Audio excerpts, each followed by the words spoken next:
Hey guys, I paid my YouTube bill. We're good. All right. Stop laughing. um, that was funny. Like I said before, Clayton. I know you're not allowed to play YouTube videos on YouTube. So They're weird. that hurts my feelings quite a bit. Um, but let me edit this bad boy. So you don't think that Becton is the type of guy that um, can be a force, can be a force for the New York Jets. Not not the immediate impact guy that they may need. I mean, I could see a scenario where they decide to start George Fant and their third round pick, whose name is failing to come to me, that they picked last season at the opposite tackle positions, in favor of starting Mekhi Becton and develop him for a year. But he just needs a lot of work. You see some of these guys come out that are polished, and I believe Tristan Wirfs and Jedrick Wills fit that definition. Polished linemen who have solid feet, can play to the caliber of sticking with some of the best pass rushers in the league. And you pick Mekhi Becton over them. I don't see the potential there. I don't see the real potential for Mekhi Becton to all of a sudden have it come to him where he no longer has heavy feet and he's no longer top heavy in his drop sets. Yeah. There's just certain fundamental things with Mekhi Becton that aren't so much as associated with him potentially being out of shape as they are just fundamental issues that you either got it or you don't. I don't see it with Mekhi Becton. I didn't even see him as a first round prospect. He wasn't even in the top 5 tackles in this class, in my opinion. So yes, I don't think that they really made a good pick at 10th overall. And in my opinion, if they want to go the route where they sit him for his first year, I don't get that at all, because I don't think his ceiling of potential is worth the payoff of sitting your top 10 pick for a season. And if you're picking in the top 10, unless it's a quarterback, that player should be starting. What if the Bills were to have benched Ed Oliver in his first season? I understand it's completely different Yeah. case in that scenario, but it's almost ludicrous to think of benching a top 10 pick, at least in my opinion. Well, no, I was just trying to play off the fact that, okay, if you don't think he's ready, you think he's just a completely raw prospect and he's a guy that has a ton of talent, but fundamentally, I mean, the fact is, it's easy to get swayed by Becton to seeing him throw grown men all over the place in college. And it wasn't like he was playing at like some small like D1 AA or D2 or whatever school that he was playing at. He was playing against, I think Louisville's in the Big East. Are they in the Big East or ACC? Mm-hmm. I can't really remember right now. Paul's going to hammer me for that because I always get on him for divisions, for the conferences and everything. But, which brings us to, we talked about Igbenogany. We talked about, Jackson. We talked about Tua. I thought it could have been a lot worse, more skill positions coming into the AFC East that the Buffalo Bills were going to have to contend with, but they seem to have gone with, the only 2 skill positions were Tua and Igbenogany. But you knew the Dolphins, as you said earlier, they had to shore up that offensive line. They had to do something there. And with the additions that the Buffalo Bills made, with the additions that the Jets had made on their defensive front as well, those are some things that you got to take care of your division first, and that's first and foremost. But moving on, I know that happens to be a hot topic. We talked about who's coming into the AFC East as well. There's obviously more players to be coming into the AFC East. More importantly, 54. I know a lot of hashtag nation. I'm going to call you guys out. Okay, you call me out when I mess up. I'm going to call you guys out when you mess up. I probably think there's a lot of people that wanted Taylor to be on the Bills, but a lot of them were saying, he'll be gone. He'll be gone. He'll be gone. Let me ask you this, Clayton, and I'll put it out to the chat too. Does Clyde Edwards-Helaire going the final pick of the first round to the Kansas City Chiefs, does that make teams at the front end of the second round hit the panic button on the running backs?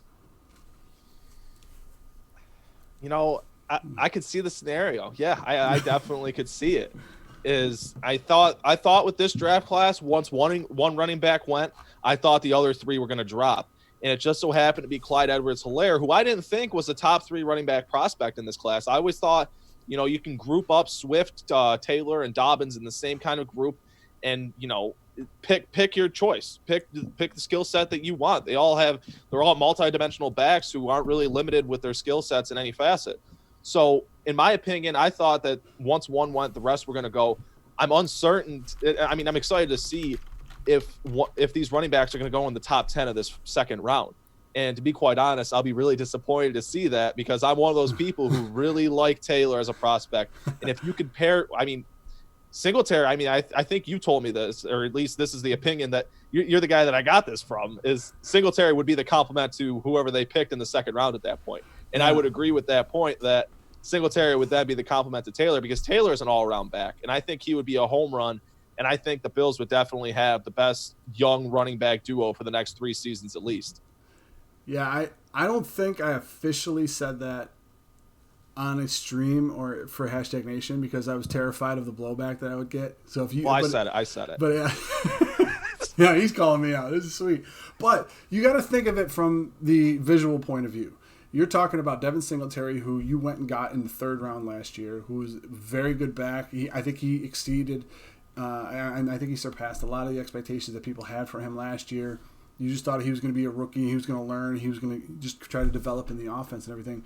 You, the second year, your first pick in the 2nd round, you draft another running back. I don't know if that's a message to Singletary, if the culture in the locker room is such that, okay, we needed a compliment, and that's when he fell. He was the best available. But I just don't. The visual aspect of it for me was why I said, listen, if you draft Taylor and you compared Taylor to Singletary, taking away what Singletary did in 2019, you would say Taylor's the starter, Singletary's the complement. And I know that's going to be a very, very unpopular decision or take that people might have, and I understand that. That's fine. I've had a lot of them. It's not a big deal. But that pairing is so unbelievably scary. I wouldn't be surprised if there were some GMs and head coaches that didn't sleep last night because of what the Chiefs did. Now, do I agree with you that those guys that you mentioned are ahead of Clyde Edwards-Helaire? Yeah, I do agree with that. However, the team that he went to, I think, couldn't have been more perfect for Clyde Edwards-Helaire. Mm-hmm. You know, a guy in Andy Reid who made Darren Sproles, you know, in that offense in Philly. You know, that's what I see from Clyde Edwards-Helaire when I look at what Andy Reid possibly might do with him in that offense. And it's just another facet of that team that is just going to be scary to contend with. Now you have all of these weapons in there. Now, if Edwards-Helaire went somewhere else, then I'd be like, well, okay, yeah, you had Swift, you had Dobbins, you had Taylor. Why are you doing this? And the thing about Edwards-Helaire that is so interesting is that he has vast, amount of carries less than all of those guys that you mentioned. Like, I think he only had like 400 or something touches in college, which is, you can get that's why the 5th-year option is bigger for Clyde Edwards-Helaire than like a Jonathan Taylor who had 960 touches in college. So I think a lot of guys are going to be hitting the panic button, at the front end of that round, and they're going to be like, listen, the run's starting. We need to get up there, and you might see some insane trades to start tonight. That's so discouraging to me. That's so discouraging to me. But at the same time, this draft, I mean, if you had told me prior to last night that some of the first round prospects that fell into the second round were going to fall into the second round, I would have called you a liar. You talk about all 3 of those top running backs. You're talking about A.J. Epinesa, who I would have considered at 22 for the Bills had they not traded away their first round pick. A player that I'm not really a fan of, Yetur Gross-Matos, who's still available as well.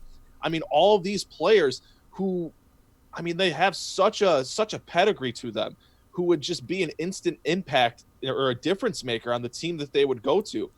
I mean, it's discouraging because as much as I like the top 3 running backs, and as much as I'd be willing to trade up, be one of the teams that would trade up and take one of these top playmakers in the draft class, in my opinion, it's not as discouraging as it would be if these other top end prospects weren't available as well. And I would have told you to commit me someplace if I would have told you that all of these prospects, starting with the number 33 pick would still be available. You'd be like, what? You're insane, Mario. That's not the case. Yeah. Plus,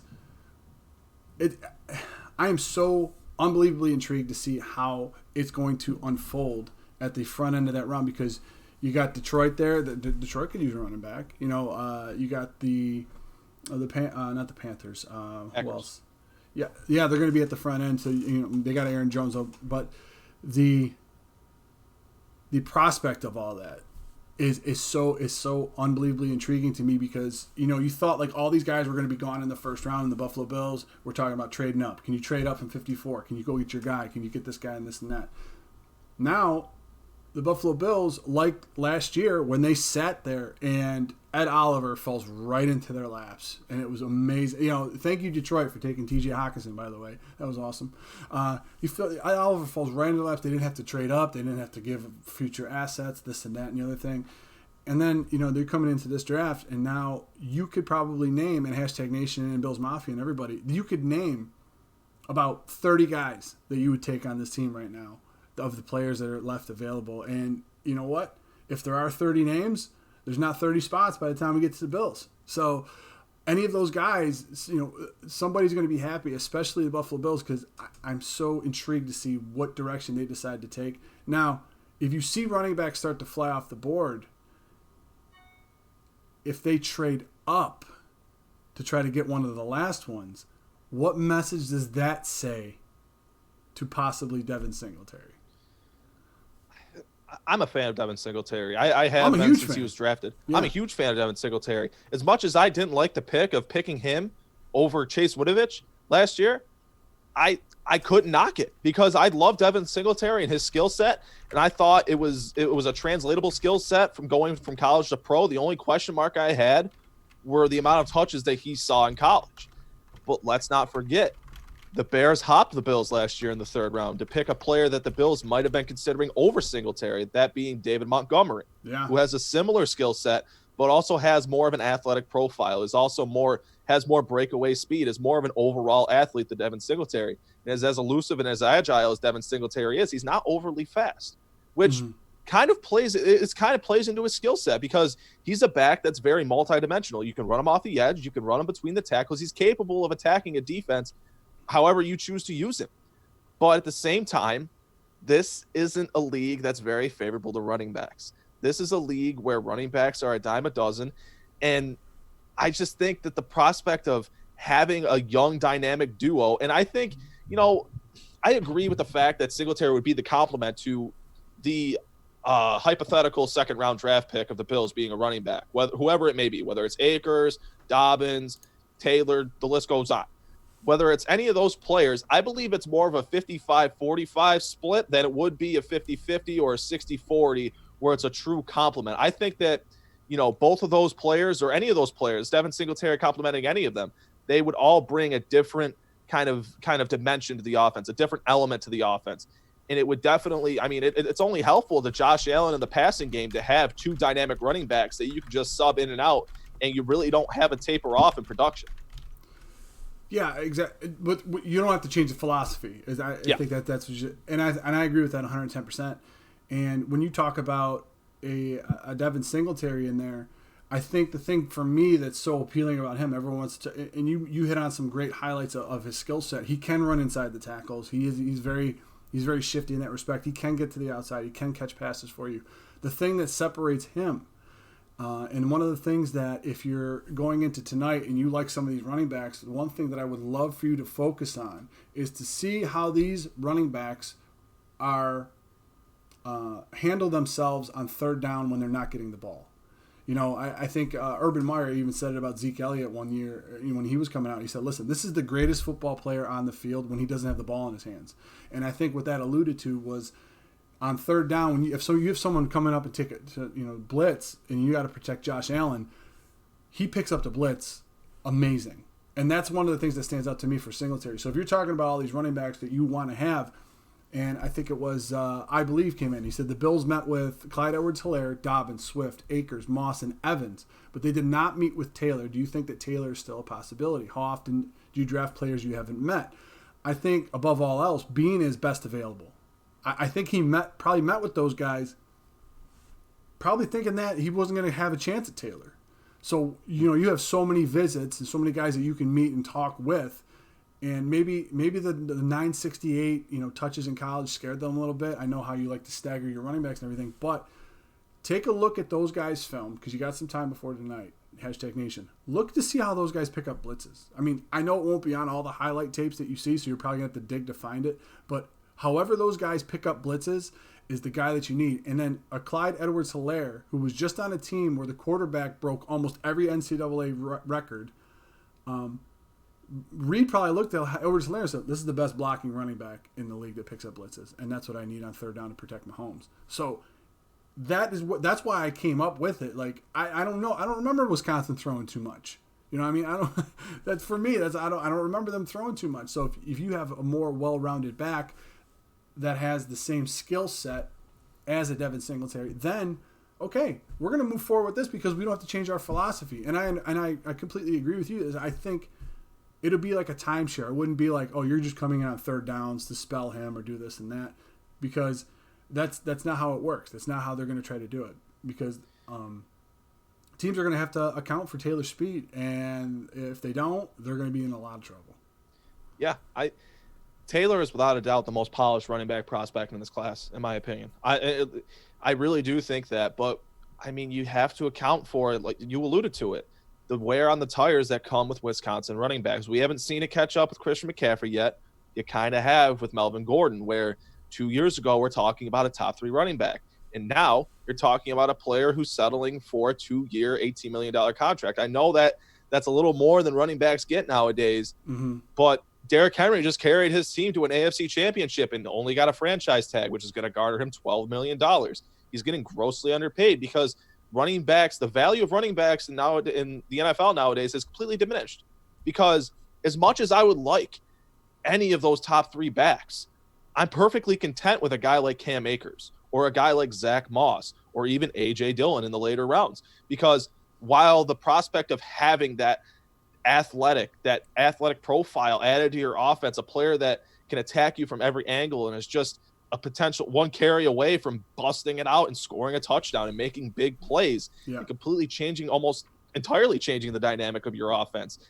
As intriguing as all of that is, all of those other later round prospects are also adequate complements to Devin Singletary and would be adequate role fillers for what they lost in Frank Gore after last year. Yeah, I was always of the proponent where I'm not. A lot of people that I've heard talk about it, they say, "Oh, I want a pounder. I want a guy that's just going to just destroy people when they go inside and everything like that." And I understand that, and that's definitely a nice little treat to have as a change of pace. I think the NFL is a little bit different now than it was probably maybe about 10 years ago, where you used to have a guy who was a scat back and a guy that was a change of pace guy. I don't know if you remember this, but back in the day, the Atlanta Falcons, they had T.J. Duckett, Warwick Dunn, and Michael Vick back there, and then they called them DVD. You know, I mean, you had, and there was, I think there was the running back for the Giants. I can't remember. He's a big dude. They used to have Brandon Jacobs. Yes, they had Jacobs and Tiki Barber. They call him Thunder and Lightning. That has evolved the running back position to be, you know what, you better be great at all facets of the game, just so I don't have to change my offensive philosophy up. So I think that if you get a big bruiser like that you're sitting there and you go, okay, when he comes in the game, we know we don't have to cover this, or we don't have to worry about this, or maybe we could stack the box, or we could send an 8-gap blitz if he's coming in there, because that's where he's going to run most of the time. And that's a lot of the things that Gore ran into this year. If you watch a lot of those tapes back, when Gore came in the game, they were trying to send a blitz up the middle. And what the Bills tried to do is they tried to play off of that, so they would run patterns and anything else if they had a passing play on that down to go over the middle to replace the linebacker that was blitzing. And it's a smart move. I understand that. You're trying to you have this ultimate chess match going back and forth. However, I think that if you have 2 guys of the same caliber, like a Singletary or a Taylor, Singletary Akers, Singletary Moss, that can do everything within your offense, you don't lose any speed, you don't lose any momentum, and you're able to put the pressure immensely on the defense that you're facing, which in the AFC East now, I mean, all the additions you mentioned before about who Miami got, the Jets went pretty heavy on the defense in the offseason. So all of that intertwined, I still want Jeremy Chin. He's still my guy at 54. I'm sorry. That's me. Chin or Duggar, right? Chin or Duggar, man. Because for the same reasons on the offensive side of the ball that you like Jonathan Taylor. He can open up so many different things in your offense. Teams will have to account not only now for the three-headed monster in Brown, Beasley, and Diggs, not only for the the legend killer Dawson Knox, but now you got to account for Jonathan Taylor coming out of the backfield, and you still got to be concerned about Allen taking off. So the flip side of that on the defense, if we had to pick one guy on the defense, because a lot of people are talking in the chat about edge rushers, I always gravitated toward Chin and Duggar because those were the guys that I think could revamp and completely give your defense a completely different look, because you don't know where Duggar or Chin are going to go. You have no idea where they're going to line up. You have no idea if they're coming off the edge on a blitz, if they're going to try to do something, and they have the athletic ability to play anywhere second level and back.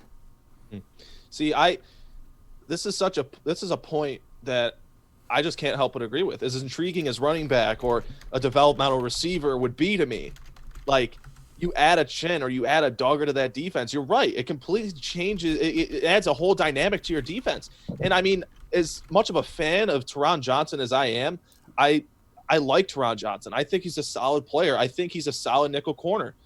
But his frame is so small and he plays so reckless. I don't think there's really going to be a stretch in his career where he can sustain his play and remain healthy.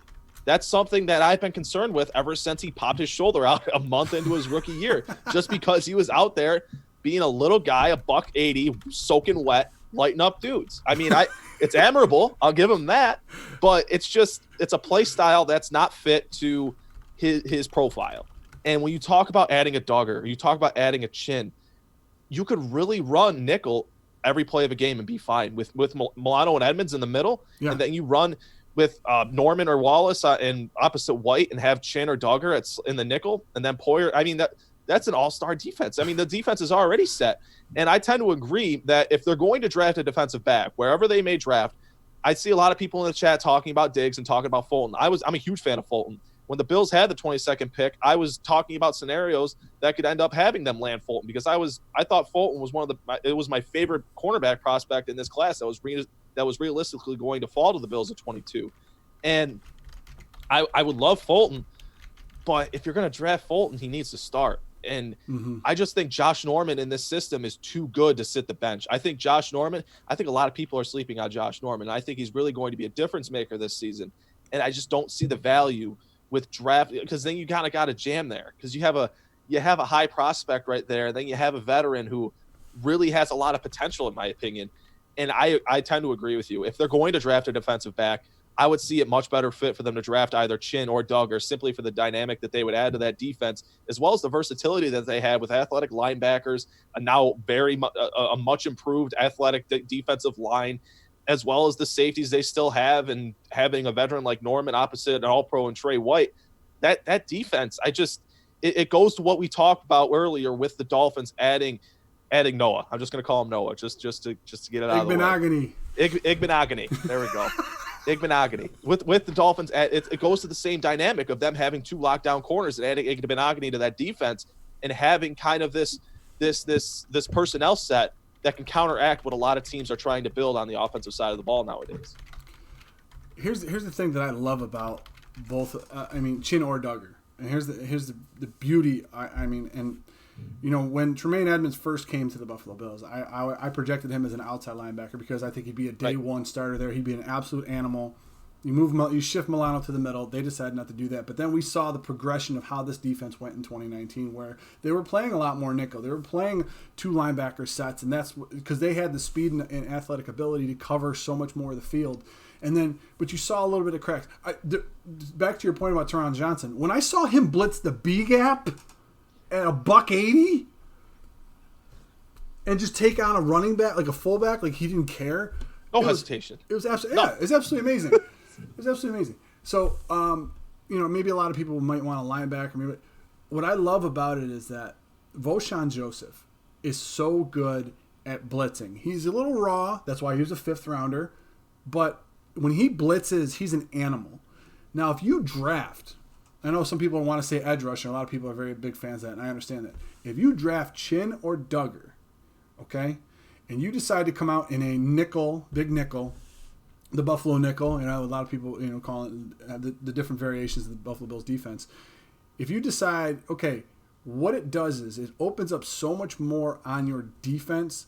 You put Hyde over top of Norman because at this stage in his career, he's not the stud of a man corner as he was back in the day. You put Trey White by himself on an island with anybody. It doesn't matter. You keep Duggar or Chin and Milano in the middle, and you send Edmonds off the corner with that front four that you have. You're telling me that wouldn't circumvent an edge rusher just by himself? I think that's the thing for me is that you can do that. You have those toys to play with, or send Chin or Duggar and put Milano and Edmonds in coverage, or see what you got first with that front four with Addison, which was an upgrade, and you got those two animals in the middle in Butler and Jefferson to push the pocket, and you got that rotational front with Oliver and Phillips coming back. You draft a Chin or Duggar, you could drop 7 in coverage, and the space that Milano and Edmonds were covering with 2 people, now you got 3 to mess around. And to your point, love Teron Johnson. I love Cyran Neal. Voshan Joseph they drafted last year. I don't know what's going to happen with him. You got all these. The key word is depth. You have so many different possibilities that you could do on that defense with a Chin or a Duggar. And that's what was most intriguing for me. And maybe I didn't get that across in my previous streams, but that was the thing that I was like, you know what? This has to happen because this defense could go from where it is right now, which is the top echelon of the league, to being like you said, what are you going to do? What are you going to attack in that defense? Right. And I haven't even mentioned Poyer yet. He's a guy who just throws his body around like a maniac too. So I know the offensive side of the ball would be a sexy pick. And then, you're sitting there, you have a really great defense. You traded for your first round pick for Stephon Diggs, and then you end up going defense with your second round pick. I don't think anybody would be mad at that. I think the only pick that people would be mad about is if they took an offensive tackle. Could you be though? It'd be like the Giants taking a tackle. Like I'm friends with a lot of their fans, and they're all like, "Come on, Isaiah Simmons," and then they get who was it? Andrew Thomas. Yep. And I have a group chat with them, and they're just like, I don't know what to think. And it's just like, it's a solid tackle prospect. It's one of the 3 best tackles in this class and a very good offensive tackle class. But you passed on an athletic freak in Isaiah Simmons. It's kind of like what we saw last year with them taking Singletary over Chase Winovich. Both players would have been applicable to this defense and both players would have been applicable to this team while filling completely different roles. I could see them drafting a tackle. It's not necessarily what I want to see, obviously. But it would make sense. It would make sense. But I think that speaks to more uncertainty of last year's second-round pick more than anything. Yeah, and you look around the league, and we talked about it too a little bit, is the fact that, okay, Tennessee Titans had a very good line last year by evidence of the fact that they had the leading rusher in the league in Henry. And Henry's just – he's a freak. There's no other word I could talk about with Henry. But you have Taylor Lewan over there. They had Roger Saffold. You had – Jack Conklin. Now, what happened was you paid all that money to Taylor Lewan, and then you go to you go to Conklin. Conklin ends up leaving because you can't afford him. You decide to give that money to Ryan Tannehill, which I'm completely baffled about. All right. The Hopkins trade this offseason, Ryan Tannehill, and anything that the Jets or the Raiders do always baffle me. They always do. I'm expecting all that stuff, but it just baffles me. Think of it this way. The Raiders last year, I forget what talented edge rusher they took Cleveland Farrell over, but they took Farrell at 4, and then they just took Ruggs over both Judy and CeeDee Lamb. So it's just, I don't know. They're trying to be too cute. I really think they're just trying to be, hey, we're smarter than everybody else. Watch us. You have TV guys in there. You have TV guys in that office. People always forget that. People don't realize how much character and how much charisma it takes to sit there on TV for 5 hours every single year, more than 5 hours, and have an adequate show that people are willing to watch, like Monday Night Football or like the draft coverage like Mike Mayock is so familiar with. And I think that really reinforces your point of being too cute. And it just I think they're trying to outsmart everybody and they're overthinking themselves. I thought they got lesser prospects in consecutive years. Yeah. In 5 years, how are you going to sign those guys? How do you plan on signing all 3 of your draft picks and everything like that? I just don't understand it. And you want to unleash all those guys in Vegas. Good Lord. Good Lord. The Raiders being the Raiders. I love it. Raiders being the Raiders. But, to back to your point to the Giants pick, I mean, you got Saquon Barkley back there. You have Nate Solder. You have to do something. You have to get another tackle, especially with the defensive front that the Washington Redskins have right now. Oh, that boy. front. Good job. Allen. For years, because they got Sweat last year. For years. Yeah. That front is going to be solid off the edge. They went Jonathan Allen, Deron Payne, Montez Sweat. Now you got Chase Young. Who do you block? Who do you double on those? I mean, you don't. That was the worst to me. That's why I said. Don't forget Jonathan Allen. Did you say Jonathan Allen? Yeah. Okay, yeah. My bad. I'm sorry. Kerrigan is why I left out because I think his with that draft of Young, I think his days may be numbered in Washington. But that's another story. But I think with that being said, that being laid on there, the Giants were probably like, we'd like to keep Daniel Jones for at least the foreseeable future, and Saquon needs to have some help over there. So. I wouldn't be surprised if their second pick they went with a guard. You know what I mean? To try to do something like that. That's their only hole. You think about I love what they built up front for the Giants. You're talking about Nate Solder, Will Hernandez. They need a center. Yeah. They got Kevin Ziegler last year, and now they have Andrew Thomas. They're really just a center away from having a really solid offensive line in front of Barkley and Jones. And that's really just once you build that offensive line, all the other pieces fall into place. You start picking up wide receivers. They already have Evan Ingram and Sterling. I forget his last name. Shepard. Yeah, Sterling Shepard. And, you have offensive weapons over there. It's not like they don't have weapons. They had a rookie wide receiver last year as well who kind of surprised some people. And, once you build that offensive line, it makes a world of difference. And, just a couple years ago, similar to the Bills, we were talking about one of the worst offensive lines in the NFL. Yep. And it just took them, whereas the Bills almost completely rebuilt that one offseason. The Giants took the opposite route. Well, not completely opposite, but took a different route to doing that and built it over the course of the last 3 off seasons. And I mean, that's arguably one of the best offensive lines in the National Football League if they can get another piece along the interior. Yeah, you talk about copycat league. I mean, what do you think? Why do you think the Redskins did what they did with their defensive front? Well, they're in a division with the Cowboys, who universally considered have a top 5 offensive line all the time. So then the Giants were like, "Hey, we want one of those too. Can we have one of those, please? I want one of those." So you see, everything manifest and everything going on in there. And then the Phillies always had a pretty solid line. I mean, I think going into 2019, they were projected. The offseason projections had them as the best. Just above the Cowboys, though, the best offensive line group that was assembled in the NFL. So all of that being said, copycat league, got to take care of home first. That's the first thing you need to do. And, as we even started this conversation, the AFC East, a lot of the players that came into the AFC East could have been a direct result of what happened with all of those teams. And, I am completely excited for this evening. I cannot wait. Ladies and gentlemen, Clayton will be here tonight. Draft starts at 7 live on hashtag. If you go to the YouTube page, our YouTube page, I mean, you're already here, but if you go to the homepage of hashtag sports, the link's already there. The video's already there for tonight. You can set a reminder for it. We also upgraded, and I know I told you guys this a little bit before, but we upgraded our membership channel. There's the different levels of things that you get for being a member of hashtag sports. So all the proceeds, or half of the proceeds that you guys do if you become a channel member, like if you look in the chat right now, Apex, Hen Dog, you get badges, you get gifts, you get a bunch of different things depending on the level that you pay for. Half of all the proceeds are going to go on top of the money that we're given to the Punt Foundation. So whatever you guys donate to us, half of that's going to the Punt Foundation. We really appreciate your support here at hashtag sports. So for Clayton, I'm Mario. We're going to be live tonight at 7 p.m. Paul will be here. I will be behind the camera controlling the group chat for you guys. Go down in the description and on Twitter.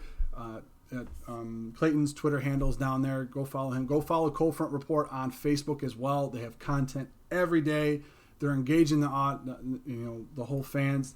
Do you have a nickname for your guys' fans yet over there? Not yet. I'm not one with nicknames. I'm still on this old YouTube channel where I was because I was making highlights and it was just I needed something, so it's CG Clip 716 and It just looking back at it a year from a year ago, it just sucks.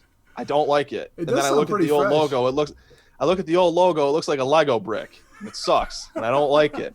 So if you're asking for nicknames, I'm not one to have it. But something I really want to plug that I just released this morning was an article, kind of just getting conversations started up of potentially trading up. And that I tried putting that article in the chat on my phone. I don't think you can drop links in the comments, so it didn't work. Wait, hold on. Drop it to me right now in the chat, real quick, right in the Zoom chat, and I'll put it in the. Here, I'll send it to you on Facebook.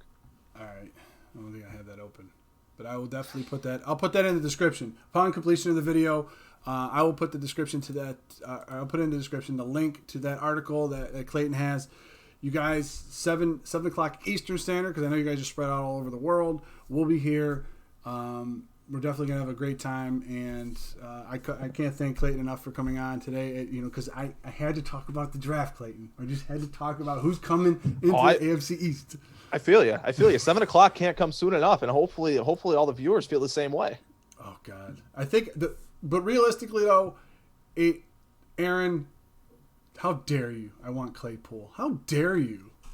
Claypool. You said I wanted Claypool. No, I like Claypool, but like Claypool at 54. See, you're starting to diminish my optimism, because with all the players that are left, if Claypool's the best available, something went wrong. So, well, a lot of guys went, and all of the players that the Bills that would fill a need on this team pretty much went. You're talking T. Higgins went, Laviska Shenault went, all of them. Yeah, what other than being at Notre Dame, what happened? Right. I'm sorry. Like, he's big and he's fast. He's big and he's fast. I like Claypool, but just not on a 54. Not a 54. I don't. Yeah, third rounder is the earliest I'd go for him. I mean, for me. Yeah. But oh man, this will be another hour if we start bringing out more names, guys. I'm just letting you know.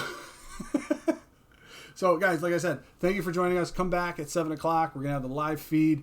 I got a brand new template for you guys. We're going to be updating you with trades and everything like that. We're going to have the ticker scrolling below the screens for everybody. And, well, who knows? We may have some special guests show up tonight. So, yeah, be sure you join us tonight. Thanks to Clayton for coming on and talking to you guys. Yep, Linder, that's what I'm saying. Jeremy Chin, please follow us at 54. I mean, that's something I can get behind. So, for Clayton, I'm Mario. This is #Sports and the Cold Front Report. Thank you for joining us, guys.